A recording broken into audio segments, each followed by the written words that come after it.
सवाल या ट्रेडमार्क उस वीडियो की ऑथेंटिसिटी पर ही यही है कि जैसे कि अगर आपको बचपन में जब आप छोटे थे, आपसे कोई सवाल पूछा गया, आपकी ह्यूमन टेंडेंसी थी बचपन से कि कोई कुछ पूछे तो समझ में नहीं आया।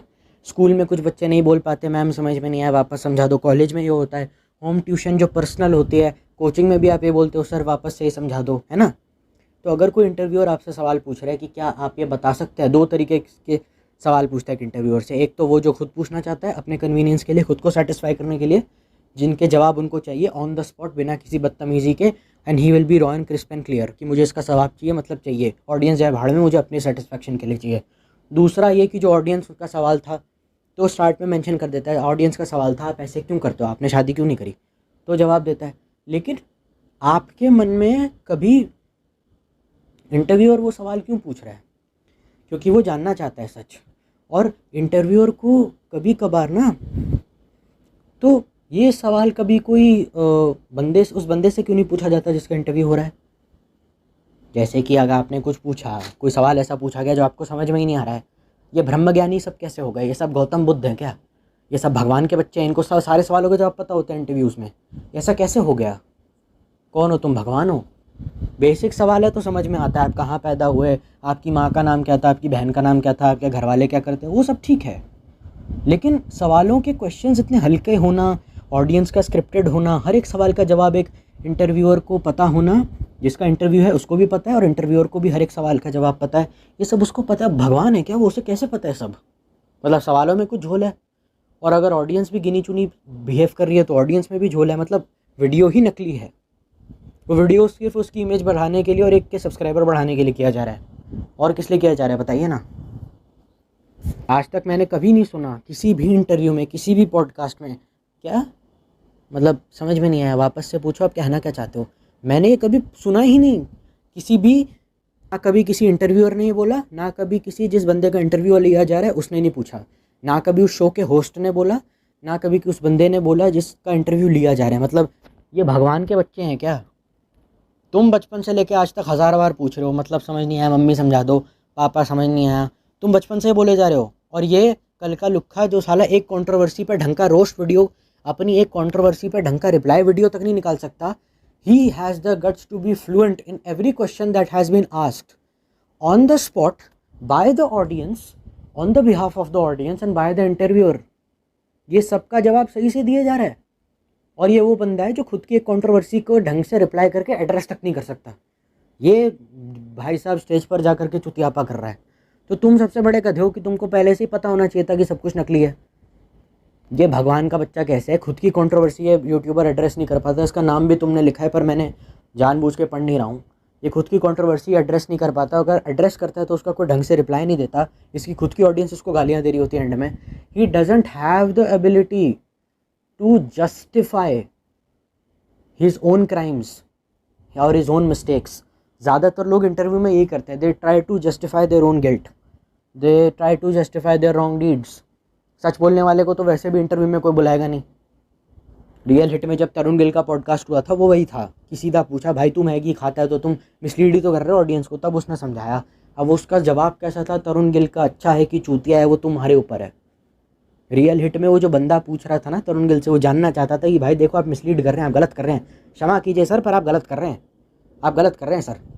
अब इस वजह से मैं उन्हें अप्रिशिएट करता हूँ, उसका ये मतलब नहीं कि रियल हिट अच्छा लगता है मुझे, मैं बस ऐसे ही कह रहा था। ये ब्रह्मज्ञानी है, ये सारे भगवान के बच्चे हैं। इनकी खुद की पीआर टीम रिप्लाई कर रही होती है इनके बिहाफ पे ट्विटर पे।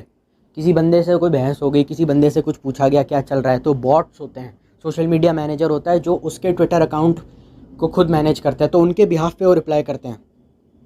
इनसे कोई सीधा सवाल पूछ लेना तो खुद से टाइप करके एक बेनिफिटिंग रिप्लाई तक नहीं दे सकते सोशल मीडिया पे। सोशल मीडिया हैंडल करने वाला इनके बिहाफ पे मैसेज लिख रहा होता है। ये बंदा जो खुद की बात या किसी दूसरे के लगाए हुए लालछन को या किसी सब्सक्राइबर के सीधे पूछे हुए सवाल का जवाब ढंग से नहीं दे सकता, ये 500 लोगों की भीड़ में या 50 या 100 लोगों की भीड़ में आकर के एक इंटरव्यू दे करके जा रहा है और वहाँ पे सारे जवाब बिल्कुल सही से दे रहा है और किसी को कोई दिक्कत नहीं है। ये ऑडियंस कितनी बड़ी चूतिया है जो ऐसे गधे को इन्फ्लुएंसर मान रही है। बेहतर होगा कि ऐसे सड़े हुए शोज से, आयुष नाम है ना तुम्हारा, आयुष, दूर रहो और ऐसे शोज से बस सीखो कि कैसा लाइफ में नहीं बनना है। 100 तरीके के इन्फ्लुएंसर आते हैं पॉडकास्ट पे, दुनिया भर के होते हैं, उनमें से देखो कौन सा वाला बंदा तुम्हारे लिए सही है, कौन सा नहीं है, कौन से वाले से तुम्हारी वाइब मैच हो रही है, कौन से नहीं हो रही है। हद से ज़्यादा सच्चाई वाला बंदा जो होगा उसके साथ दोस्ती करने की कोशिश करना। उनमें से कोई एक आधा हो सकता है जो शायद तुम्हारी बात सुने या तुम्हारे से उसकी वाइब मैच हो। वो तो खाली वो बंदे होंगे जो बात करने लायक होंगे। तुमने रियल हिट का चैनल देखा, तुमने 50 पॉडकास्ट देखे, उनमें से तुमने गेस्ट की लिस्ट बना दी कि तुम फेमस होने के बाद इन वो जहाँ जो लोग तुम्हें अच्छे लग रहे हैं ना, उनमें जब तुम फेमस हो जाओगे ये वो लोग होंगे जो बात करने लायक होंगे। इनमें से तुम्हें फर्दर ढूंढना है कि कौन से जो लोग हैं जो मेरे दोस्त हो सकते हैं, और इन तक तुम्हें खुद ही जाना होगा। ऐसा नहीं होगा कि कोई तुम्हारा हाथ पकड़ के ले जाएगा। रिश्ते बनाने के लिए बहुत मेहनत करनी पड़ती है, लेकिन अगर एक बार तुम अप्रोप्रिएटली कर लोगे ना तो तुम्हारे लिए अच्छा रहेगा। तुम कोई कॉलेज में जाने वाले लौंडे नहीं हो या कोई आईटी प्रोफेशनल नहीं हो कि आपस में बगल में बैठे हुए डेस्क में, हाँ जी भैया कौन से डिपार्टमेंट से, अच्छा यहीं से अकाउंट से, ये नीचे चल के चाय पीते जरा कैफेटेरिया में, my name is Anuj, I am working here for past 2 years। आप कहाँ से? अच्छा डीएलसी में थे आप, कमाल है, इन्फोसिस में थे। अच्छा यहाँ नहीं चलता है सब बेटा, ये सोशल मीडिया है। सोशल मीडिया में ही सोशल आता है, तो तुम सोशल मीडिया में हो तो फिर सोशल तो होना ही पड़ेगा ना। एक ठो लड़का लगा के रखेगा वो भैया वो किसका बर्थडे विश है, अच्छा वो बगल वाले गुप्ता जी का, अच्छा वो इमोजी भेज दे, वो नमस्कार वाला भेज दे फटाफट। तो सब लड़का लोग ही कर रहा है भाई सारा काम। तुम्हें क्या लगता है उतना बड़ा वेला होगा? अब वो अलग बात है, शाहरुख खान खुद का आस के सार के करता है, पर वैसी बोलने की एबिलिटी है नहीं। जो सचमुच में रिप्लाई करेगा उसका रिप्लाई में तुमको दिख जाएगा। जैसे शाहरुख खान आस के सार के करता है तो उसका सेंस ऑफ ह्यूमर जो इंटरव्यूज़ के दौरान होता है वो उसका रिटर्न में भी दिख जाता है कि मतलब क्या ज़बरदस्त रिप्लाई देता है बंदा, वो दिख जाता है तुमको कि उसी ने लिखा है। उसके राइटिंग स्टाइल, उसके इमोशंस, तुम समझ जाओगे कि बंदे ने लिखा है। बंदे ये एसआर के ही लिख सकता है, ये उसका कोई पीआर वाला मैनेजर वाला नहीं लिख सकता। उसका इंटरव्यू भी ऐसा ही होगा। लेकिन अगर बहुत बार ऐसा हो गया कि इंटरव्यू में तो बड़ा सीधा बनता है, एकदम शरीफ है, और अगर कोई कुछ कर ले तो माँ बहन की गालियाँ जो साला ट्विटर पे बक रहा है उसको भै भै भै कर करके। तो ट्विटर वाला बंदा असली था, इंटरव्यू वाला बंदा नकली था। वो बोल भी वही रहा था जो उसकी पीआर ने उसको बोलने के लिए कहा है। जो बिना डरे आएगा इंटरव्यू में, उल्टा और ख़तरनाक हो जाएगा सोशल मीडिया के लिए या अपनी हर उस कम्युनिटी के लिए जिस पे वो है। वो सबके लिए ख़तरनाक हो जाएगा। उससे तो लोग दूर भागेंगे कि तुम्हारे साथ क्यों रहें। हम तो जा ही रहे थे अमेरिका में इंजॉय करने के लिए, साला पैसेंजर परमवीर का वीडियो देख के माँ चुद गई। यहाँ तो हम जा रहे थे मज़े मारने के लिए यार, कमाल है यार। ये बोलता है अमेरिका में नाइट लाइफ नहीं है, अमेरिकन ड्रीम नहीं है, बहनचोद इसका वीडियो नहीं देंगे आज, मैं हटा इसको, इसके साथ कोलैब नहीं करते। अपने को चाहिए मस्त व्लॉगर एकदम, भैया सोमालिया चलना है, स्ट्रिप क्लब चलना है, बताओ भैया अपन चलने हैं। क्योंकि इसने जो बात करी पैसेंजर परमवीर ने, वही बहुत ज़्यादा व्लॉगिंग इंडस्ट्री के बारे में बता देती है। नदी पेड़ पहाड़ी होते हैं खाली दुनिया में घूमने के लिए, घूमने के लिए तो बहुत सारी गंदी गंदी जगहें भी होती हैं बेटा, और पैसा है जेब में। तो उसने बताया प्रॉपर सेक्स पार्टीज़ के बारे में बताया, उसने सब बताया। ये देखो ऐसे ऐसे होता है, सबवे में लोग ऐसी ऐसी हरकतें करते हैं, अमेरिका है दुबई के बारे में, बंदूकें मिल जाती हैं वहाँ पे, ये सब होता है, गन कल्चर सब समझाया उसने। अब चाहता तो वही बकवास कर सकता था ना, ज़्यादातर ब्लॉगर्स करते हैं। Hey guys this is me and my wife Rashu, we will be going to Boeing की फर्स्ट क्लास एमिरेट्स में हम लोग ट्रैवल कर रहे हैं और आज हम इसका रिव्यू करने वाले हैं। ये वही वीडियो जो पिछले 977 साल से वीडियो इंटरनेट पे बनता आ रहा है, पर तुम्हारी गांड जलाने के लिए, तुम्हारी गरीबी का एहसास कराने के लिए हम ये कर रहे हैं। Come on guys. अब मैं नहाते हुए अपने खुद का वीडियो बना रहा हूँ। लोग करते हैं, वो नया एक अमेरिका का ब्लॉगर है वो करता है, उसने नहाते हुए खुद को रिकॉर्ड करा, ब्लर कर दिया सारा। So guys I have taken a bath, और मैं अपनी वाइफ के साथ यहाँ चिल कर रहा हूँ। We are the part of mile high club whatever. Passenger Paramveer सीधा था, उसके साथ कोई दिखता है तुमको बड़ा यूट्यूबर? रियल हिट वालों के साथ उसकी भले अच्छी बॉन्डिंग हो गई थी, लेकिन दोस्ती हो जाएगी इस बात की कोई गारंटी नहीं है। उस बंदे से अगर तुम्हारी बॉन्डिंग अच्छी हो जाएगी तो इन फ्यूचर तुम्हारा ये फ़ायदा होगा कि शायद हो सकता है तुम्हें कोई हेल्प चाहिए, तुम्हें कुछ मदद चाहिए, you will have the circle, you will know the people जिनके साथ आप कनेक्ट कर सकते हो। और ये सिर्फ तब होगा जब तुम्हें ग्रोइंग यूट्यूबर हो गए। तो ये सब बेकार की बात दिमाग से निकाल दो कि ऐसा होता है वैसा होता है। लड़के रखे हुए हैं भाई, मतलब आप इमेजिन करके देखो ना, ट्विटर पे तो बड़े ज़बरदस्त रिप्लाई लिखता होता है, रियल इंटरव्यू में आके बड़ी बेसिक सी ठुस्सी बातें करता है, देख के समझ में आ जाता है बंदा नकली है। आप उसके सोशल मीडिया ट्वीट्स में जो वो लिखता है, Instagram post, YouTube community post, YouTube guidelines, emails, कुछ भी लिखता है, और वो जो रियल लाइफ में वो जो इंटरव्यू होता है लाइव, जब आप उसको देखते हो वीडियो के ज़रिए या फिर एज अ ऑडियंस आप किसी शो में चले जाते हो आपकी अदालत टाइप, तो आपको फ़र्क समझ में आ जाएगा कि इस बंदा लोग ये खुद नहीं करता है, लिखवाता है किसी से, ये सब लिखवाता है किसी से, खुद कुछ नहीं आता है। और अगर कोई ऐसा बंदा है जिसकी इंग्लिश बड़ी ख़राब है, जिसको बात करना आता नहीं है, पॉडकास्ट में आकर के वो एकदम ऐसे इरप्ट होकर एक्सप्लोड होता है, वो ऐसा ज़बरदस्त पॉडकास्ट कर देता है, ऐसे ज़बरदस्त पॉडकास्ट की वाइब ले जाता है। तुम्हें अच्छे से पता होगा कि इसके अंदर बहुत कुछ था जो छुपा हुआ था और आज उसको मंच मिल गया तो उसने बोल दिया सब। ये भरा बैठा था अंदर से and he was waiting for whole life to say the truth. और जब उसका मुंह खोलेगा ना सब कुछ बोलती बंद करके माँ चोट देगा। वो 3 तरीके के लोग आते हैं इंटरव्यू में। पहला मैंने तुम्हें समझा दिया, दूसरा समझा दिया, तीसरा और समझाना है। तीसरा वो होगा जो और 2 तरीके की इंटेंशंस के साथ आता है। पहला तो पैसे के लिए आता है, दूसरा पैसे के बियॉन्ड थोड़ा रखता है कि पैसे की या सिक्योरिटी की सच कभी परवाह करी नहीं है। अगर वहाँ का वाइब अच्छी है या वहाँ का माहौल अच्छा है तो चले गए हैं। मतलब ऐसा नहीं है कि किसी भी पॉडकास्ट चैनल पे बुला लिया तो मुंह उठा के पैसों के चक्कर में चल दिए। पहले वहाँ का होस्ट देखा, बात करने का तरीका देखा, वहाँ की वाइब देखी, वहाँ का माहौल देखा, फिर लगा कि चलो जाना चाहिए तो सामने से फ़ोन कर लिया कि भाई मैं ये फ़लाना ढिमकाना क्रिएटर हूँ, मैं TRS क्लिप्स पर आना चाहता हूँ या फिर मैं उस पर आना चाहता हूँ, क्योंकि सामने से फ़ोन करना पड़ता है। इनवाइट आता है पर आप सामने से भी कर सकते हैं क्योंकि पॉडकास्ट चैनल 2 ही हैं। पॉडकास्ट चैनल्स में कई बार देखो, अगर तुम शाहरुख खान हो या बहुत बड़े फेमस सेलिब्रिटी हो तो सामने से फ़ोन आ जाता है कि सर हम आपका इनवाइट करना चाहते हैं, रेट वगैरह सारा फिक्स हो जाता है। लेकिन आप खुद से भी रीच आउट कर सकते हैं कि हम भाई यूट्यूबर है, हमें पॉडकास्ट करवाना है, बुला लो। 100 चैनल खुले हुए हैं, कोई ना कोई तो तुम्हें बुला ही लेगा। पॉडकास्ट को गेस्ट चाहिए जो उसको सब्सक्राइबर या व्यूज़ दे। अगर आप फेमस हो या अगर आप उस बंदे तक रीच आउट कर पा रहे हो तो उसका भी भला है, आपका भी भला है, क्योंकि आपको प्लेटफॉर्म मिल गया बोलने का और उस बंदे को व्यूज़ मिल गया तो उस बेचारे का भला हो गया थोड़ा, तो क्या गलत है। लेकिन जिसने रिसर्च ही नहीं ढंग की करी, जो पैसे के लालच में आ गया, वो तो चूतिया है 1 नंबर का। जो इंटरव्यूअर सवाल पूछ रहे हैं वहाँ पर, वो कौन सा समझदारी के सवाल पूछ रहा है? वो सारे वही सवाल पूछ रहा है जो बंदे बंधाए हैं, वो सब पहले से लिखा हुआ है, कुछ बेसिक नहीं है। उस सवाल को एनालाइज करके देखो, कभी कोई यूनिक सवाल होता है तो साफ साफ पता नहीं चल जाता गलत है। इंटरव्यूअर्स के भाई इसमें अपने आप में पूरी गलती है, क्योंकि वो इंटरव्यूअर्स ही पूरे उस एपिसोड को निर्धारित करते हैं। 2 तरीके के इंटरव्यूअर आएंगे। पहला तो जो अपना ईमान बेच देगा, जो बंधे बंधाए सवाल पूछ लेगा कि सर ये सवाल है, अब जो जवाब देना है दे दो। दूसरा वो होगा जो अपनी डिग्निटी को सामने वाले बंदे की बोलेगा, भाई तेरी इज्जत की माँ का भोसड़ा, अगर तू बड़ा बंदा है तो मैं भी तेरे आगे झुकने वाला हूँ नहीं, ठीक है, तू अपने आप को भगवान समझता है पर मैं भी पूछूंगा। तो पहले ही बता देता है भैया कहाँ तक लेके जाना चाहते हो इंटरव्यू को, कौन से सवाल का जवाब आप देना चाहते हो। हमारे चैनल का नाम है अनफिल्टर्ड बाय संदेश और ये है, और मैं प्रॉपर फ्रैंक हो जाता हूँ लोगों के साथ, मेरा ये नेचर है और मैं सब पूछता हूँ जो मेरा पूछने का दिल करता है। तो लोग भी कई बार कहते हैं आप ये क्यों पूछ रहे हैं, कहते हैं ऐसे ही मज़े में। अब ये मतलब नहीं है कि मैं उसको लाइक करता हूँ, पर ये 2 कैटेगरी है इंटरव्यूअर्स की। वो कहता है भाई मेरा जो दिल करेगा मैं वो पूछूंगा, मुझे कोई रोकने वाला नहीं है, मेरे को कोई टोकने वाला नहीं है, मैंने तेरे को पैसे दे के बुलाया तो at least for some reason and for some reason I think I deserve some respect. थोड़ी सी तो चाहिए मुझे, क्योंकि मैंने तेरे को पैसे दे के बुलाया। अगर तुझे कोई काम दे तो तुझे करना चाहिए ना। बॉस भी और आपका मैनेजर भी ऑफिस में आपसे ये एक्सपेक्ट करता है कि आप अच्छा काम करो, क्योंकि आपको पैसे मिल रहे हैं। फोकट में अगर होता है तो कोई नहीं काम करता ऑफिस में, माचूदा ऑफिस हमें क्या करना। तो यही बात है। जो धर्म ईमान बेच करने वाला इंटरव्यूअर है, जो फेमस हो गया है, जो बड़े बड़े सेलिब्रिटीज़ के साथ पॉडकास्ट करता है, ये पॉडकास्ट चैनल का ट्रूथ है कि तुमको सारे बड़े पॉडकास्ट चैनल का नाम पहले से ही पता होगा, कौन कौन कहाँ आ रहा है, और उनके यूट्यूब वीडियोस तुम्हें दिख जाएंगे, उनका पहले से ही तुम्हें पता होगा। तो जो धर्म ईमान बेचने वाला यूट्यूबर है तो वहाँ तो सारी कहानी तयशुदा है।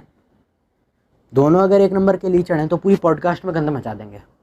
जैसे कॉफ़ी विद करण का एक एपिसोड होता है, इंटरव्यूअर और पॉडकास्ट में दोनों लेकर के चल रहा हूँ। कॉफ़ी विद करण होता है, दोनों ही लीचड़ हैं। करण जौहर बदतमीज, सबकी ज़िंदगी में घुसने वाला निकम्मा है, रेसिस्ट, और वो बाकी के इंटरव्यूअर्स जो गंदे गंदे इशारे करते रहते हैं, फलाने के साथ सो गया, फलानी को चीट कर लिया, फलानी की कोई धोखा दे दिया। दोनों ही लीचड़ थे, गंदगी फैला रहे थे। कॉफ़ी विद करण के एपिसोड याद करो, कितने अनकंफर्टेबल अनसेटलिंग होते हैं। अब तुम क्लोजली उस इंटरव्यू को ऑब्जर्व करो ना तो तुमको देख के लगता है दोनों ही गधे हैं। ये होता है जब एक, देखो जो इंटरव्यूअर होता है या जो, ये दोनों मेन जान होते हैं शो की। तुम्हारा काम एज ए यूट्यूबर ये है कि तुम अच्छे से अच्छी बात कर सको, क्रिटिकल क्रिटिसिज्म रैशनल थिंकिंग के साथ कर सको, और किसी से डरना नहीं है। जो है इंटरव्यू देने जा रहे हैं, दिल के जज्बात बाहर निकाल सकते हैं। हो सकता है कि कुछ क्रिएटर मेरे से गुस्सा हो जाएं, हो सकता है कुछ कंट्रोवर्सीज़ के बाद हो जाए, वो तब उसकी कभी कोई सच परवाह करी नहीं है। सोच समझ कर बोलें, सारी ज़िंदगी सहज आदमी है, किसी से कुछ बैर नहीं है हमारा, ना किसी से कोई लड़ाई झगड़ा है, तो डर किस बात का। चोरी वोरी तो नहीं करी ना, बलात्कार तो नहीं कर रहे हैं ना, अपना we are minding our own business, then we are not doing anything wrong. So if I am minding my own business, let the world mind their own business. लोग मेरे बारे में क्या सोचते हैं मैं क्यों सोचूं, let the public decide what they think about me. तो ऐसा हर कोई करता नहीं है, लेकिन बस प्रॉब्लम ये हो गई है अब सब मामला इतना नकली और इतना भड़काऊ चमकीला हो गया है कि सामने से उन इंटरव्यूज़ को आप देखोगे ना, आपको अनकंफर्टेबलनेस अपने आप फील होने लगेगी कि कहीं ना कहीं उसको सवाल के जवाब सही से नहीं पता, कहीं ना कहीं जिसका इंटरव्यू लिया जा रहा है ये सवाल डॉज करने की कोशिश कर रहा है, he is not giving a beneficial reply. और अगर पूरा इंटरव्यू इंग्लिश में है तो भूल ही जाओ फिर। अगर इंटरव्यू इंग्लिश में है तो भूल जा बेटा, तेरी किस्मत सबसे ज़्यादा गंदी रहेगी ना, तो तू ऐसे इंटरव्यू में होगा जहाँ पे सवालों का जवाब इंग्लिश में दिया जा रहा है, तो पता ही नहीं आधा टाइम भूल क्या रहा है। मुझे तो आज तक समझ नहीं आया सतगुरु बोलता क्या है, मेरी इंग्लिश ख़राब है। तो हमको, क्योंकि इंग्लिश उस बंदे ने सिर्फ उतनी, क्योंकि उस इंग्लिश में जो जवाब देगा ना, he won't be able to express his own emotions. उसने बस इंग्लिश इतनी सीख रखी है, hi hello how are you what's up how do you do thank you, उसको इतनी आती है। वो कभी अपने जज्बातों को नहीं रख सकता उस भाषा के अंदर। वो आप सिर्फ हिंदी में कर सकते हैं, क्योंकि हिंदी आपकी रूस बोलचाली की भाषा है। अब ये जो मैंने बोला है अभी तक, जो उस वीडियो में है, मैं तुमको चैलेंज करता हूँ, तुम अपना पूरा दिन इंग्लिश बोल कर दिखाओ। कई बार कमी महसूस हो जाएगी, बहनचोद क्या कहते हैं उसको, तुम ऐसे हो जाओगे, अबे क्या कहते हैं उसको, क्या बोलते हैं इंग्लिश में, क्या बोलते हैं उसको, तुम ऐसे करने लग जाओगे। तुम इंग्लिश में जानबूझ के इसलिए बोल रहे हैं क्योंकि इंग्लिश कॉम्प्लिकेटेड या कॉम्प्लेक्स इंग्लिश हमको समझ में आती नहीं है। हमको काम चला हुआ आती है, हमको इतनी आती है कि भाई असाइनमेंट सबमिट कर दे, क्लास में प्रेजेंटेशन दे दे, डेट पे लड़की के सामने डींगे हाँक ले, या फिर कोई मैनेजर के सामने इंटरव्यू कर ले। तुम्हें अंग्रेजी बस इतनी आती है कि बॉस के सामने कोई इज्जत होगी, कॉर्पोरेट में थोड़ी इज्जत होगी। अगर इंग्लिश में इंटरव्यू दिया जा रहा है तो वैसे ही वो वहाँ पे अपनी बात एक्सप्रेस कर नहीं पाएगा सही से। और यही सबसे बड़ा मेन सेलिंग पॉइंट होता है। बहुत सारे इंटरव्यूज़, पॉडकास्ट चैनल तो इसी बात पर है कि पूरा इंग्लिश में ही है, तो क्या समझ में आएगा वहाँ पर, क्या कौन सी अकल की बात होगी। हाँ, कोई अगर अंग्रेज़ आ रहा है या कोई ऐसा आ रहा है जिसकी वोकैबुलरी इनरिच्ड है, तो तुम्हारी किस्मत। और अंग्रेज़ आ रहा है then it's a different thing, because he can express his emotions. और अगर कोई इंग्लिश अच्छी है किसी की, तो तुम बर्बाद हो, बुरी तरीके से बर्बाद हो तुम। नंगे नहा लो, आग लगा लो खुद को पेट्रोल छिड़क करके, क्योंकि वो अंग्रेज़ी में इतने भारी भरकम शब्द इस्तेमाल करेगा तुम्हारी समझ में ही नहीं आएंगे। I am flabbergasted, the tea will be served at the parapet. घंटा समझ नहीं आया। सुबह चाय मिलेगी मुंडेर पे, या सुबह चाय मिल जाएगी आपको, इतना समझ में आया। पैरापेट क्या होता है, फव्वारा लगा हुआ है, फाउंटेन पेन वगैरह नहीं आएगा तुमको समझ में। आधे टाइम सर घुजाते रहोगे, तुम भैंसियाँ बोल क्या रहे, तुम इधर उधर देखोगे और तुम्हारे घर बोलें, और तुम्हारे कोई कोनी मार के लोग बोलेंगे देखो कॉफ़ी विद करण पे देखो इस बंदे को, इंग्लिश देखो इसकी इंग्लिश, बात करने का कॉन्फिडेंस देखो, कॉन्फिडेंस किस तरीके से ऑडियंस को एड्रेस करता है, क्या स्टाइल है साले का, क्या कम्युनिकेशन है, क्या अनरिच वोकैबुलरी है, क्या फ्लुएंसी है वर्ड्स की, क्या स्टाइल है, क्या एटीट्यूड है, क्या अटायर है, क्या एक्सेंट है। वाह, मज़ा ही आ गया। बहनचोद वहाँ चुद गई कसम से यार, गांड जल गई मेरी तो। ऐसा होना था लाइफ में यार, काश इसकी तरह फेमस हो पाते यार, काश हम भी जा पाते। तुम्हारे घर वाले खुद को कौन ही मारेंगे, देख आलिया भट्ट कैसे बात कर रही है, देख कॉन्फिडेंस कैसा है उसका, क्या मस्त इंग्लिश बोल रही है। बोल क्या रही है वो, किसी को कुछ नहीं पता, घंटा नहीं समझ, घंटा पता नहीं, पता होता तो ये सब बकवास कर रहे होते। जो मेरी अमेरिका में रहते हैं, जो NRI कजन्स हैं मेरे, वो सब कहते हैं बेकार इंटरव्यू है, घटिया है, सेंस ही नहीं बनाता कोई। इंग्लिश बोल ली तो क्या हो गया बात तो बकवास है, अब कैसे भी बोल लो। I was just littering in my toilet, my cat just littered, मैं टट्टी पे फिसल के गिर गया। टट्टी को पूप बोल लेने से कुछ नहीं होगा, बास तो उतनी मारेगी, तो बस वही हिसाब है। ऑब्जेक्टिव सिर्फ ये है कि कम से कम पैसे में एक ज़्यादा से ज़्यादा डील कैसे क्रैक करनी है, और इन्फ्लुएंसर चाहता है कि ज़्यादा से ज़्यादा डील कैसे करनी है, ज़्यादा से ज़्यादा पैसे में। तो कंपनी तो यही करेगी ना कि रिड्यूस करके एक जगह से दूसरी जगह क्लाइंट शिफ्ट करती रहेगी। कंपनी तो ये चाहती है कि भाई 40 लाख में डील होने वाली डन 2 लाख में हो जाए या 20 में हो जाए। वो तुमसे बार्गेन करेगी, तुम नहीं मानोगे, किसी और के पास जाएगी। वो तुम्हारे साथ लॉयल्टी जैसा कोई रिश्ता रख नहीं सकती। तुम एक कंपनी को पकड़ के 20 वीडियो बना, या तू 20 अलग अलग स्पॉन्सर ले, या 20 वीडियो तक कोई स्पॉन्सर ही ना डाल, तेरे ऊपर है। हर वीडियो में स्पॉन्सर मिलेगा इस बात की कोई गारंटी नहीं है। ये सारा खेल तेरा PR का होगा और सोशल मीडिया वाले तुझे बताएंगे, लेकिन वो बात है कि तुझे कभी समझ में आएगा नहीं कि गेम कैसा है। आज की डेट में तो हर कोई उल्लू का पट्टा फेमस होकर उल्टी सीधी बातें कर रहा है। कुछ बहुत सारे टिकटॉकर अभी ये भी कह रहे थे कि ये वैक्सीन जो आ रही है कोरोना की अच्छी नहीं है। वो लक्षय चौधरी ने CEO ऑफ इंडिया बनाया था कि खाली 52% इफेक्टिव है, तो उसको मत कीजिए। मतलब पेड प्रोपागेंडास भी चल रहे हैं, हो रहा है सब कुछ, तुम्हें दिखेगा नहीं, क्योंकि तुम्हारे सामने लोग ऐसे अच्छे तरीके से दिखाए जाएंगे। YTFF ऐसे लोगों को अपने ही प्लेटफॉर्म पे बुलाएगा जो सबसे अच्छे होंगे, जो उनकी इमेज के लिए सबसे बढ़िया हैं। और उनमें कोई दाग धब्बा इसीलिए नहीं है क्योंकि वो अच्छे माँ बाप की औलाद है। पर रिमाइंड यू बेटा, सबके माँ बाप ऐसे नहीं होते। कुछ के होते हैं जो उनको फेमस कराने के चक्कर में ड्रग्स के इंजेक्शन वगैरह देके अपनी उम्र से बड़ा करा देते हैं। 4-5 साल में 30-35 की हो जाती है वो, इतने बड़े बड़े चूचे हो जाते हैं उसके। वो सब क्या है, वैसे भी होते हैं बेटा, वैसे भी बहुत होते हैं। और ये जिस हिसाब से होड़ लग गई है ना आजकल जल्दी फेमस होने की, उसके लिए तो आदमी वैसे भी कुछ भी करने के लिए तैयार है। तुझे करोड़ों लोग मिल जाएंगे इंटरनेट पे जो सामने से तेरे क्रिएटर फ्रेंड्स होंगे और जो कहेंगे, जो कास्टिंग काउच जैसी चीज़ के लिए तैयार भी हो जाएंगे। कास्टिंग काउच एक्ट्रेसेस के साथ भी होता है, लेकिन नई लेवली लड़कियों के साथ भी होता है। तो उन्हें अच्छे से पता है कि क्या होने वाला है, पर अगर इससे काम मिल रहा है देन वाई नॉट यार, it's the biggest chance of your life. क्योंकि किसी के अंदर इतनी अक्ल नहीं है कि खुद से कोई प्लेटफॉर्म बिल्ड किया जाए।